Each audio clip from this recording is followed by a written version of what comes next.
The debate ಕಾರ್ಯಕ್ರಮಕ್ಕೆ ಸ್ವಾಗತ. ಸಾಮಾನ್ಯವಾಗಿ ನಾವು ಮ್ಯಾಪ್ಗಳನ್ನ ಅಂದ್ರೆ ನಕ್ಷೆಗಳನ್ನ ನೋಡಿದಾಗ ನಮ್ಗೊಂದು ಸ್ಪಷ್ಟವಾದ ಗಡಿ ಅಥವಾ ಅಳತೆ ಸಿಗುತ್ತೆ ಅಲ್ವಾ? ಹೌದು, ಖಂಡಿತ. ಒಂದು ಬೃಹತ್ ಸಾಮ್ರಾಜ್ಯದ ನಕ್ಷೆಯನ್ನ ಬಿಡಿಸಿಟ್ರೆ ಎಲ್ಲಿ ಪರ್ವತಗಳಿವೆ, ಎಲ್ಲಿ ನದಿಗಳಿವೆ ಅಂತ ಕರಾರುವಾಗಿ ತೋರಿಸ್ಬೋದು. ಅದು ಕಣ್ಣಿಗೆ ಕಾಣುವ ನಮ್ಗೊಂದು ಭದ್ರತೆಯನ್ನು ನೀಡುವ ಸ್ಪಷ್ಟ ಚಿತ್ರಣ. ನಿಜ, ಭೌತಿಕ ವಿಸ್ತಾರ ನಮಗೆ ಅರ್ಥ ಮಾಡ್ಕೊಳ್ಳಲು ಬಹಳ ಸುಲಭ. ಆದ್ರೆ ಏನ್ ಗೊತ್ತಾ, ಒಮ್ಮೆ ಕಣ್ಮುಚ್ಚಿ ನಮ್ಮ ಆಲೋಚನೆಗಳ ಮೂಲವನ್ನ ಹುಡುಕಲು ಹೊರಟಾಗ ಆ ಬಾಹ್ಯ ನಕ್ಷೆಗಳು ಕೆಲಸ ಮಾಡೋದಿಲ್ಲ. ಅಲ್ಲಿ ಪೂರ್ವ ಪಶ್ಚಿಮ ಅನ್ನೋದು ಇರೋದಿಲ್ಲ. ಖಂಡಿತ ಇರಲ್ಲ. ಅಲ್ಲಿ ನಮ್ಗೆ ಬೇಕಾಗಿರೋದು ಅಂತರಂಗದ ದಿಕ್ಸೂಚಿ. ಹೊರಗಿನ ಜಗತ್ತಿನ ಅಳೆಯುವ ಟೇಪುಗಳಿಂದ ಒಳಗಿನ ಮನಸ್ಸನ್ನ ಅಳೆಯೋಕ್ ಸಾಧ್ಯ ಇಲ್ಲ. ಅಕ್ಷರಶಃ ಸಾಧ್ಯವಿಲ್ಲ. ಮತ್ತು ಇದೇ ನಮ್ಮ ಇಂದಿನ ಚರ್ಚೆಯ ತಿರುಳು. ನಾವು ಸಂಧ್ಯಾ 1ನೇ ಸಂಪುಟ 2 ಅಂತರಂಗ ಎಂಬ ಗಹನವಾದ ಗ್ರಂಥದಲ್ಲಿ ವಿವರಿಸಲಾದ ಗಾಯತ್ರಿ ಮಂತ್ರ ಮತ್ತು ಪುರುಷ ಸೂಕ್ತದ ನಡುವಿನ ಸಂಬಂಧವನ್ನ ವಿಶ್ಲೇಷಿಸುತ್ತಿದ್ದೇವೆ. ಹೌದು, ಮೂಲ ಗ್ರಂಥವು ಗಾಯತ್ರಿ ಮಂತ್ರವನ್ನ ವಾಚ್ಯ ಮೂಲ ಅಂದ್ರೆ ಒಂದು ಬೀಜರೂಪದ ಸಂದೇಶ ಅಂತ ಕರೆದರೆ, ಪುರುಷ ಸೂಕ್ತವನ್ನ ಆ ಬೀಜ ಹೆಮ್ಮರಾಗಿ ಬೆಳೆದ ವ್ಯಾಖ್ಯಾನ ಅಂತ ಹೇಳ್ತದೆ. ಸರಿ. ಮತ್ತು ನಮ್ಮ ಚರ್ಚೆಯ ಕೇಂದ್ರಬಿಂದು ಈ ವ್ಯಾಖ್ಯಾನದ ಮೂಲ ಸ್ವರೂಪವೇನು ಅನ್ನೋದು. ಪುರುಷ ಸೂಕ್ತವು ಭಗವಂತನ ವಿರಾಟ್ ರೂಪ, ಬ್ರಹ್ಮಾಂಡದ ಸೃಷ್ಟಿ ಮತ್ತು ಆತನ ಭೌತಿಕ ಜಗತ್ತಿನ ಬೃಹತ್ ವಿಸ್ತಾರವನ್ನ ಅಂದ್ರೆ ಮ್ಯಾಕ್ರೋಕಾಸ್ಮಿಕ್ ಎಕ್ಸ್ಪ್ಯಾನ್ಷನ್ ಅನ್ನ ವಿವರಿಸ್ತದೆಯಾ? ನಾನ್ ಇದೇ ನಿಲುವನ್ನ ಸಮರ್ಥಿಸುತ್ತೇನೆ. ಮತ್ತು ನಾನು ಇದರ ವಿರುದ್ಧವಾದ ನಿಲುವನ್ನ ಮಂಡಿಸುತ್ತೇನೆ. ಅಂದ್ರೆ ಪುರುಷ ಸೂಕ್ತ ಕೇವಲ ಬಾಹ್ಯ ಸೃಷ್ಟಿಯನ್ನ ಬದಿಗಿಟ್ಟು ದೇವತೆಗಳು ಆಚರಿಸಿದ ಮಾನಸಯಜ್ಞ ಮತ್ತು ಭಗವಂತನ ಅಂತರ್ಯಾಮಿತ್ವದ ಮೂಲಕ ಮೋಕ್ಷ ಸಾಧಿಸುವ ಆಂತರಿಕ ಪ್ರಕ್ರಿಯೆಯನ್ನ, ಮೈಕ್ರೋಕಾಸ್ಮಿಕ್ ರಿಯಲೈಸೇಷನ್ ಅನ್ನ ಪ್ರತಿಪಾದಿಸುತ್ತದೆ. ನನ್ನ ವಾದ ಈ ವಿಚಾರದಲ್ಲಿ ಬಹಳ ಸ್ಪಷ್ಟವಾಗಿದೆ ನೋಡಿ. ಗಾಯತ್ರಿ ಮಂತ್ರದ ತತ್ ಮತ್ತು ಸವಿತುಹು ಎಂಬ ಪದಗಳ ಮೂಲಕ ಪುರುಷ ಸೂಕ್ತವು ಭಗವಂತನ ವಿರಾಟ್ ಸ್ವರೂಪವನ್ನ ನಮ್ಮ ಕಣ್ಮುಂದೆ ಇಡುತ್ತದೆ. ಮೂಲ ಗ್ರಂಥದ ಪ್ರಕಾರ ತತ್ ಎಂದ್ರೆ ಅನಂತ ಗುಣಗಳಿಂದ ವ್ಯಾಪ್ತನಾಗಿರುವವನು. ಅಂದ್ರೆ ಭೌತಿಕ ನೆಲೆಯಲ್ಲಿ. ಹೌದು, ಪುರುಷ ಸೂಕ್ತವು ಈ ವ್ಯಾಪಕತೆಯನ್ನ ಭೌತಿಕ ನೆಲೆಯಲ್ಲೇ ಸಾಬೀತುಪಡಿಸುತ್ತೆ. ಸಹಸ್ರಶೀರ್ಷ ಪುರುಷಃ ಸಹಸ್ರಾಕ್ಷಃ ಸಹಸ್ರಪಾದ್ ಅಂತ ಭಗವಂತನನ್ನ ಕರೆಯಲಾಗುತ್ತೆ. ಅಂದ್ರೆ ಆ 1000 ತಲೆ, 1000 ಕಣ್ಣು, 1000 ಪಾದಗಳು ಅಂತ. ಜನರಿಗೆ ಒಮ್ಮೊಮ್ಮೆ ಅನ್ಸಬಹುದು ಇದೊಂದು ಪೌರಾಣಿಕ ಕಟ್ಟುಕತೆ ಇರಬಹುದೇ ಅಂತ. ಆದರೆ ಸಹಸ್ರ ಎಂದರೆ ಇಲ್ಲಿ ಅಕ್ಷರಶಃ 1000 ಅಲ್ಲ, ಅದು ಅನಂತ ಎಂಬ ಅರ್ಥವನ್ನ ಕೊಡುತ್ತದೆ.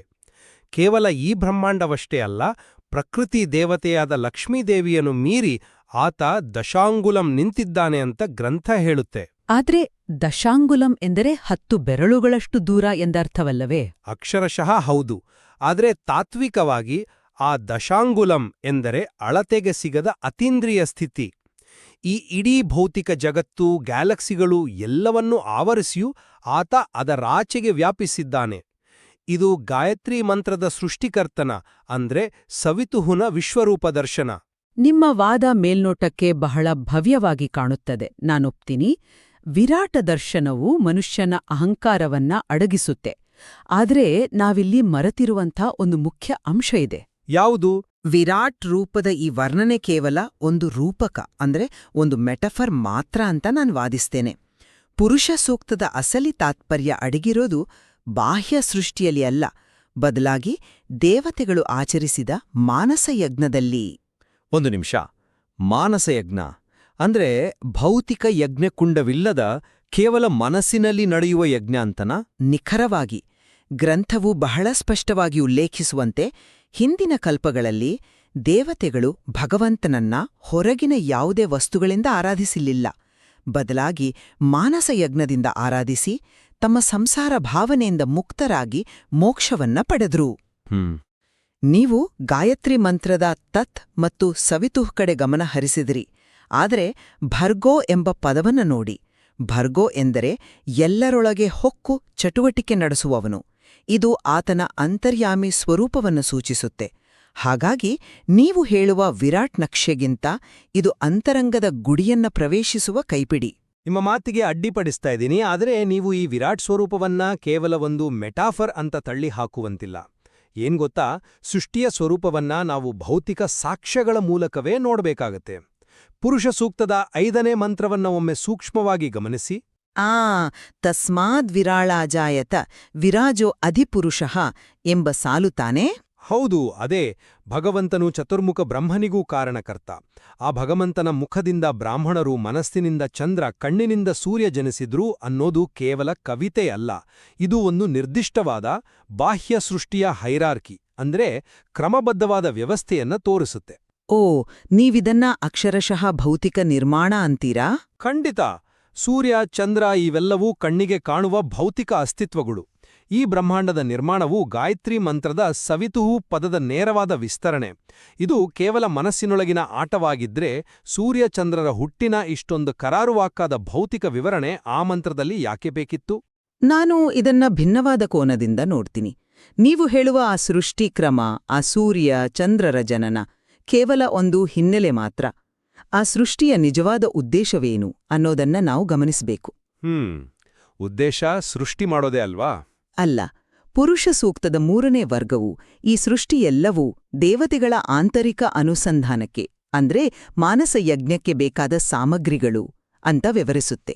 ಸಾಮಗ್ರಿಗಳು ಅಂದ್ರೆ ಸೂರ್ಯಚಂದ್ರರನ್ನ ಯಜ್ಞದ ವಸ್ತುಗಳಾಗಿ ಬಳಸಲಾಯ್ತಾ? ಇದು ಹೇಗೆ ಸಾಧ್ಯ? ಹೌದು, ಆದ್ರೆ ಭೌತಿಕವಾಗಿ ಅಲ್ಲ, ಮಾನಸಿಕವಾಗಿ. ಒಬ್ಬ ಸಾಧಕ ಕಣ್ಣು ಮುಚ್ಚಿ ಕುಳಿತಾಗ ಅವನಿಗೆ ಅಗ್ನಿ, ತುಪ್ಪ ಭೌತಿಕವಾಗಿ ಬೇಕಾಗಿಲ್ಲ. ಅವನು ತನ್ನ ಹೊರಗಿನ ಬೃಹತ್ ಸೃಷ್ಟಿಯಾದ ಸೂರ್ಯ, ಚಂದ್ರ, ನಕ್ಷತ್ರಗಳನ್ನೇ ತನ್ನ ಧ್ಯಾನದ ಆಹುತಿಯಾಗಿ ಅರ್ಪಿಸುತ್ತಾನೆ. ಓಹೋ, ಅಂದ್ರೆ ಇದು ಕೇವಲ ಒಂದು ಧ್ಯಾನದ ವಿಧಾನ ಅಂತೀರಾ? ಹೌದು. ಬಾಯಿ, ತೋಳಿಗಳಿಂದ ಆದ ಸೃಷ್ಟಿ ಕೇವಲ ಭೌತಿಕ ಹಂಚಿಕೆಯಲ್ಲ. ದೇವತೆಗಳು ಆ ಭೌತಿಕ ಸೃಷ್ಟಿಯನ್ನ ಬಳಸ್ಕೊಂಡು ಆ ಪ್ರತಿಯೊಂದರಲ್ಲೂ ಇರುವ ಭಗವಂತನ ಸರ್ವಾಂತರ್ಯಾಮಿತ್ವವನ್ನ ಧ್ಯಾನಿಸಿದ್ರು. ಸೃಷ್ಟಿ ಕೇವಲ ಸಾಧನ, ಆ ಮಾನಸ ಯಜ್ಞವೇ ನಿಜವಾದ ಸಾಧನೆ. ಆದ್ರೆ ನೋಡಿ, ನಿಮ್ಮದೇ ವಾಕ್ಯದಲ್ಲಿ ಒಂದು ವಿರೋಧಾಭಾಸ ಇದೆ. ದೇವತೆಗಳು ಇಡೀ ಬ್ರಹ್ಮಾಂಡವನ್ನೇ ಯಜ್ಞದ ಸಾಮಗ್ರಿಯನ್ನಾಗಿ ಬಳಸಿದ್ರು ಅಂದ್ರೆ ಆ ಬ್ರಹ್ಮಾಂಡದ ವ್ಯಾಪಕತೆ ಭೌತಿಕವಾಗಿ ಅಸ್ತಿತ್ವದಲ್ಲಿದೆ ಎಂದೇ ತಾನೇ ಅರ್ಥ. ಅದು ಅಸ್ತಿತ್ವದಲ್ಲಿದೆ, ಆದ್ರೆ ನೀವು ಭಗವಂತನ ವ್ಯಾಪಕತೆಯನ್ನ ಕೇವಲ ಅಂತರಂಗದ ಸಾಧನ ಅಂತ ಸೀಮಿತಗೊಳಿಸ್ತಿದ್ದೀರಾ. ಗ್ರಂಥದಲ್ಲಿ ಬರುವ ಪುರುಷ ಏವೇದಂ ಸರ್ವಂ ಎಂಬ ಸಾಲಿನ ಆಳವನ್ನು ನಾವು ನೋಡಬೇಕು. ಇದು ಕೇವಲ ಮಾನಸಿಕ ಅನುಸಂಧಾನ ಅಲ್ಲ. ಏವೇದಂ ಸರ್ವಂ ಅಂದ್ರೆ ಎಲ್ಲವೂ ಆತನೇ ಆಗಿದ್ದಾನೆ ಅಂತ ಅಲ್ವಾ? ಹೌದು.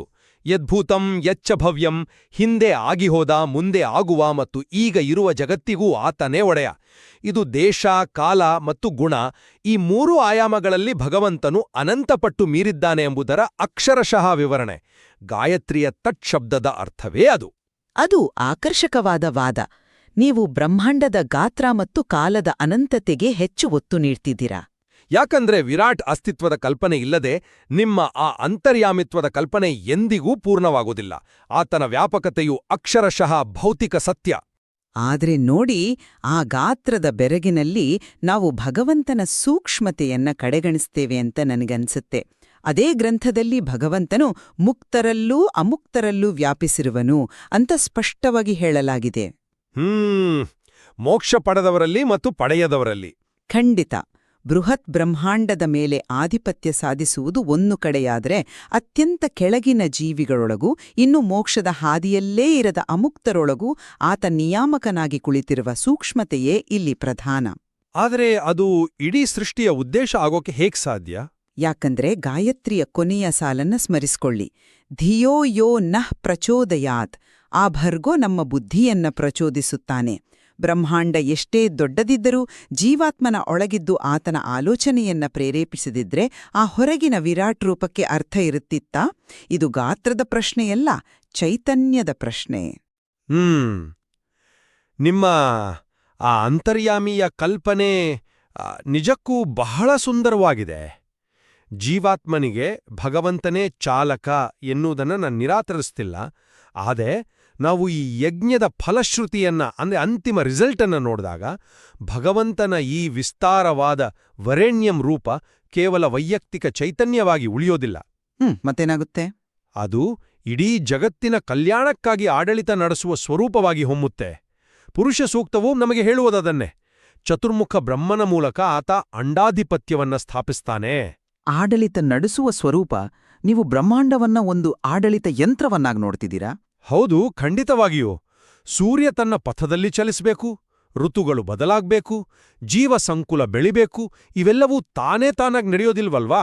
ವಿರಾಟ್ ದರ್ಶನವು ನಮಗೆ ಆ ಬೃಹತ್ ವ್ಯವಸ್ಥೆಯ, ಆ ಕಾಸ್ಮಿಕ್ ಆರ್ಡರ್ನ ಮೇಲಿನ ನಂಬಿಕೆಯನ್ನ ತಂದ್ಕೊಡ್ತದೆ. ಇದು ಸಮಸ್ತ ಜಗತ್ತಿನ ಸಂರಕ್ಷಣೆಯ ಭವ್ಯ ಚಿತ್ರಣ. ಕ್ಷಮಿಸಿ, ಆದ್ರೆ ನಾನು ಆ ವಾದವನ್ನ ಸಂಪೂರ್ಣವಾಗಿ ಒಪ್ಪಲು ಸಾಧ್ಯವಿಲ್ಲ. ನಾವು ಪುರುಷ ಸೂಕ್ತದ ಉಪಸಂಹಾರವನ್ನ ಅಂದ್ರೆ ಮುಕ್ತಾಯದ ಶ್ಲೋಕಗಳನ್ನ ಓದಿದೆ. ಅಲ್ಲಿ ಭೌತಿಕ ಜಗತ್ತಿನ ಆಡಳಿತದ ಬಗ್ಗೆ ಅದು ಮಾತಾಡದೇ ಇಲ್ಲ. ಹಾಗಾದ್ರೆ ಆ ಮುಕ್ತಾಯದ ಶ್ಲೋಕಗಳು ಏನನ್ನ ಪ್ರತಿಪಾದಿಸುತ್ತವೆ ನಿಮ್ಮ ಪ್ರಕಾರ?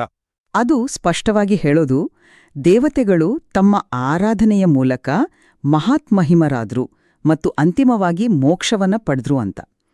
ಗ್ರಂಥದಲ್ಲಿ ಭಗವಂತನು ಅಮೃತ, ಅಭಯ, ಕ್ಷೇಮ ಎಂಬ 3 ರೂಪಗಳಲ್ಲಿ ಪ್ರಕಾಶಿಸುತ್ತಾನೆ ಅಂತ ಇದೆ. ಅಂದ್ರೆ ಶಾಶ್ವತ, ನಿರ್ಭೀತ ಮತ್ತು ಸುರಕ್ಷಿತ ಸ್ಥಿತಿ. ನಿಖರವಾಗಿ. ಇವು ಭೌತಿಕ ಆಡಳಿತದಿಂದ ಸಿಗುವಂಥದ್ದಲ್ಲ, ಇವು ಅಂತರಂಗದ ಜ್ಞಾನದಿಂದ ಸಿಗುವಂಥವು. ಹೀಗಾಗಿ ಗಾಯತ್ರಿ ಮಂತ್ರ ಮತ್ತು ಪುರುಷ ಸೂಕ್ತಗಳೆರಡೂ ಬಾಹ್ಯ ಜಗತ್ತಿನ ಆಡಳಿತದ ಕೈಪಿಡಿಗಳಲ್ಲ, ಅವು ಜೀವಾತ್ಮನ ಉದ್ಧಾರಕ್ಕಾಗಿ ಇರುವ ಅಪ್ಪಟ ಆಂತರಿಕ ಸಾಧನಾ ಮಾರ್ಗಗಳು. ನಾವೊಂದು ಅತ್ಯಂತ ಆಳವಾದ ಚರ್ಚೆಯ ಅಂತಿಮ ಘಟ್ಟಕ್ಕೆ ಬಂದಿದ್ದೇವೆ ಅಂತ ಕಾಣಿಸುತ್ತೆ.